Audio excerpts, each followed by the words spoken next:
গুৱাহাটীত ছিনিয়ৰ সদৌ অসম আন্তঃজিলা উচু চেম্পিয়নশ্বিপ ২৮খন জিলাৰ খেলুৱৈৰ অংশগ্ৰহণ DTRP ইনডোৰ ষ্টেডিয়ামত উদ্বোধনী অনুষ্ঠান দেওবাৰৰ পৰা দুদিনীয়াকৈ ৰাধা গোবিন্দ বৰুৱা ক্ৰীড়া প্ৰকল্পৰ দেশভক্ত তনুৰাম ফুকন ইনডোৰ ষ্টেডিয়ামত অনুষ্ঠিত হৈছে ২৮ সংখ্যক ছিনিয়ৰ সদৌ অসম আন্তঃজিলা উচু চেম্পিয়নশ্বিপ ২০২৪ অসম উচু সন্থাৰ উদ্যোগত অনুষ্ঠিত প্ৰতিযোগিতাখনত অংশগ্ৰহণ কৰিছে ২৮খন জিলাৰ খেলুৱৈ ল'ৰা-ছোৱালী উভয় শাখাৰ বাবে আয়োজিত প্ৰতিযোগিতাখনত সমাৱেশ ঘটিছে প্ৰায় ১৫০ জনৰো অধিক উচু খেলুৱৈৰ এই প্ৰতিযোগিতাৰ পৰাই নিৰ্বাচক কমিটিয়ে সমাগত উত্তৰাখণ্ডৰ নেশ্যনেল চেম্পিয়নশ্বিপৰ বাবে অসম দলৰ খেলুৱৈ কৰিব বাছনি পৰৱৰ্তী পৰ্যায়ত নেশ্যনেল চেম্পিয়নশ্বিপৰ পৰা নেশ্যনেল গেমছৰ বাবে যোগ্যতা আহৰণৰ পথ হ'ব প্ৰশস্ত দেওবাৰে প্ৰতিযোগিতাৰ উদ্বোধনী অনুষ্ঠানত উপস্থিত থাকিল অসম হেণ্ডবল সন্থাৰ সম্পাদক অমল নাৰায়ণ পাটোৱাৰী অসম উচু সন্থাৰ সভাপতি মুৰলীধৰ চৌধুৰী সম্পাদক ৰঞ্জিত বড়ো প্ৰচাৰ সম্পাদক গণেশ শীল বিভিন্ন জিলাৰ পৰা অহা সভাপতি সম্পাদকসকল টেকনিকেল অফিচিয়েল তথা খেলুৱৈসকল উদ্বোধনী অনুষ্ঠানতে প্ৰতিযোগিতাত সহযোগিতা কৰা টেকনিকেল অফিচিয়েল তথা ৰেফাৰীসকলক সম্বৰ্ধনা জ্ঞাপন কৰিলে আয়োজকে প্ৰতিযোগিতাৰ সন্দৰ্ভত জনালে অসম উচু সন্থাৰ সম্পাদক ৰঞ্জিত বড়োৱে আপোনালোকৰ মিডিয়া গ্ৰুপক মই ধন্যবাদ জনাইছোঁ ইয়াতে 28টা ডিষ্ট্ৰিক্টে এইটো অংশগ্ৰহণ কৰিছে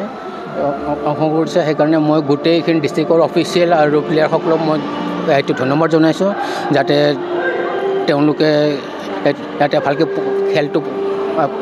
ভালকৈ পৰিচালনা কৰিব পাৰে আৰু ভালকৈ খেলিব পাৰে ইয়াৰ পৰা চিলেকশ্যনৰ আমি ৰাষ্ট্ৰীয় পৰ্যায়ত আমাৰ সেইটো উত্তৰাখণ্ডত আছে আৰু ইয়াৰ পৰাই আপোনাৰ তাতে যিবোৰ উত্তৰাখণ্ডৰ খেলুৱৈ হ'ব আমি ইয়াৰ পৰা অকল গ'ল্ড মেডেল পালে যে উত্তৰাখণ্ড এইটো নেশ্যনেল চেম্পিয়নশ্বিপ যে খেলিব পাৰিব সেইটো কথা নহয় এইটো আমাৰ ভাল কিছুমান প্লেয়াৰ নেশ্যনেল ট্ৰেইনিং কেম্পত আছে সেইকাৰণে ইয়াতে অংশগ্ৰহণ কৰিব পৰা নাই ইয়াতে চিলেকশ্যন কমিটি আছে চিলেকশ্যন কমিটিয়ে অকল গ'ল্ড মেডেল পালে যে খেলিব পাব সেই কথা নহয় এইটো চিলেকশ্যন কমিটিয়ে নিৰ্ধাৰিত কৰিব যাতে কোন প্লেয়াৰে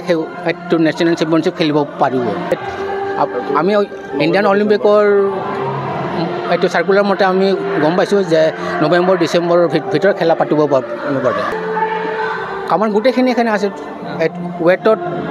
ইভেণ্ট আছে টাউলত আছে 12টামান ইভেণ্ট আছে আৰু এইটো চান্দাত আছে 10টা আৰু ফিমেলৰ আছে 8টা আজি 150মান হৈছে 150 প্ৰতিযোগিতাখনক লৈ আশাবাদী কামৰূপ মহানগৰ জিলা উচু সন্থাৰ সম্পাদক গোপী সিং লামা সৰ্বপ্ৰথমে আমাৰ আজিৰ 28তম ছিনিয়ৰ বয়জ আৰু গাৰ্লছৰ যিটো খেল অল আছাম ইণ্টাৰ ডিষ্ট্ৰিক্ট উচু চেম্পিয়নশ্বিপ ইয়াত প্ৰতিটো খেলতে আমাৰ 28খন জিলাই ইয়াত আহি পেলাই অংশগ্ৰহণ কৰিছে তাৰপিছত ইয়াৰ পৰা ধৰক আজি যিটো ছিনিয়ৰ যিহেতু ইয়াৰ পৰা আমাৰ গেমটো যেনেকৈ আপোনাৰ ধৰক ছিনিয়ৰ শাখাত যেনেকৈ ইয়াৰ পৰা আমি নেশ্যনেল গেমছৰ কোৱালিফাইৰ কাৰণে খেলি আছে ইয়াৰ পৰা গৈ পেলাই উত্তৰাখণ্ডত খেলিব উত্তৰাখণ্ডৰ পৰা যিবিলাক প্লেয়াৰ তাৰ পৰা বাছনি হ'ব যেনে আমাৰ ইণ্ডিয়া কেম্পত এতিয়া ট্ৰেইনিঙত আছে তেওঁলোকৰ মাজত আকৌ আমাৰ চিলেকশ্যন হয় তাৰ পৰা তেওঁলোকৰ মাজত এতিয়া আমাৰ আকৌ এটা চিলেকশ্যন কমিটি বহি পেলাই তেওঁলোকে আকৌ বাছনি কৰিব এতিয়া সেই ইয়াৰ পৰা যিবিলাক টিম চিলেকশ্যন হৈ যাব তেওঁলোক ইয়াত প্ৰকৃততে গৈ পেলাই তেওঁলোকে যে নেশ্যনেল খেলিব সেইটো কথা নহয় কাৰণ আমাৰ ভাল প্লেয়াৰবিলাক এতিয়ালৈকে অহা নাই তো